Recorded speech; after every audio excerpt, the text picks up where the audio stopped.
An ad kept popping up as I watched YouTube clips the other day, the type of ad you're forced to sit through before you can play the video you've selected. The ad was from Protect the 8, one of the groups campaigning for a no vote in the abortion referendum, and its slickness was almost out of step with the more sensational messaging the no side has been using. "Don't be tricked," it declared. "I ignored it the first time. But then I watched a completely different YouTube video. There the ad was again." It was clear a big, and expensive, online advertising campaign was being rolled out. Around the same time people noticed adverts on Facebook linking to a website called Undecided 8, which purported to be an unbiased website for facts. At this point Gavin Sheridan picked up on what was happening. Sheridan is the founder of a legal data startup, BizLegal, and formerly innovation director at Storyful. He was tweeting about his investigation. "Back when I was writing and warning about this last year, this is what I meant," he tweeted at one point. "We have no idea who's doing what, with what money, with what motivations, from where. And now buttons are being pushed somewhere, and we have to deal with the consequences of political inaction." So what was happening? Sheridan identified Fuzati, a Texas-based, Catholic marketing and technology firm, as a company working with Protect the 8. Fuzati were in Dublin on April 23. They shared a photograph on Facebook of people in a nicely appointed room. "We are here in Dublin with Protect the 8 this morning. Pray for us." This kind of campaign would not have worked on Facebook if its architects, the No campaign, had said they were behind it. It was designed to engage undecided voters by claiming to deliver information rather than opinion. Yes or no? Unsure? Here are some unbiased facts to consider before you vote. 1 Undecided 8 Facebook ad read.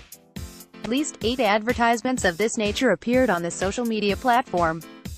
A Facebook representative said, "We are aware that the spread of false news is a concern for many people, particularly in the context of the forthcoming referendum, which is why we pushed fast to get a third-party fact-checking partnership with thejournal.ie in place for the start of May. As Facebook has always said, however, we cannot be the arbiters of truth, and nor do we think people want us to assume an editorial role." Gavin Sheridan on Twitter. If you saw this ad on Facebook claiming unbiased facts but no trace of who was behind the ad, and it turned out it was all operated by Protect the 8, would you think that was appropriate? pic.twitter.com/lmphp4jwbr. Gavin Sheridan, at Gavin's blog. The 29th of April 2018. Protect the 8 and Fuzati could not be reached for comment on whether Fuzati was involved in this particular campaign.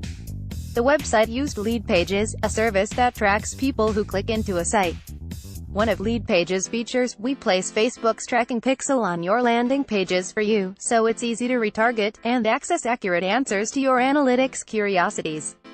So when countless Irish undecided voters clicked on these ads on Facebook bringing them to the Undecided 8 website, their data was captured. Undecided 8 then knew who had visited, and could send them strong no messages in the run-up to the referendum, in an attempt to sway their position. This is a type of campaigning that those calling for regulation of online political advertising warned us about. It is very unusual in Ireland, and it has ramifications for campaigning, voter behavior and even the outcome of a referendum. Don't be tricked. We have no idea who's doing what, with what money, with what motivations, from where, Gavin Sheridan says about Protect the 8's adverts. I spoke to Sheridan on Friday, to assess the issue. "I'll tell you what it's a bit like," he said.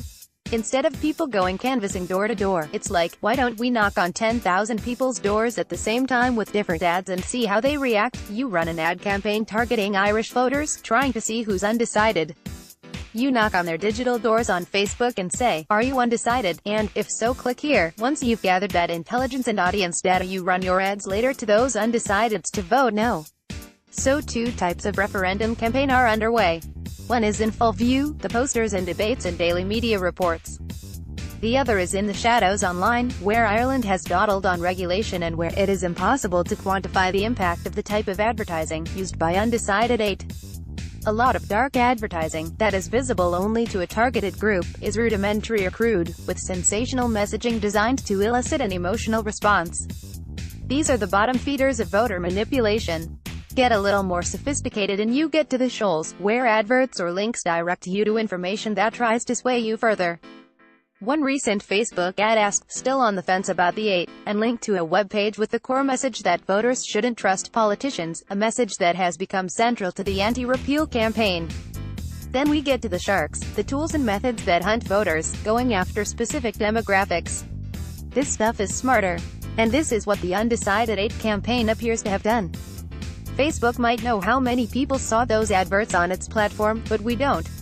The YouTube ads have more than 600,000 views, however. For now it disappears. The Facebook page publishing the ads was deactivated, the website taken down. When these ads re-emerge, who will see them? And with what effect? With choppy waters ahead, think of these kinds of tactics as like a whale's behavior. When a whale breaches, everyone sees it, it's massive and attention-grabbing, it's the show. Then it disappears beneath the surface, off back into the depths. We may see the thing for a show-stopping moment, but the real action is out of sight.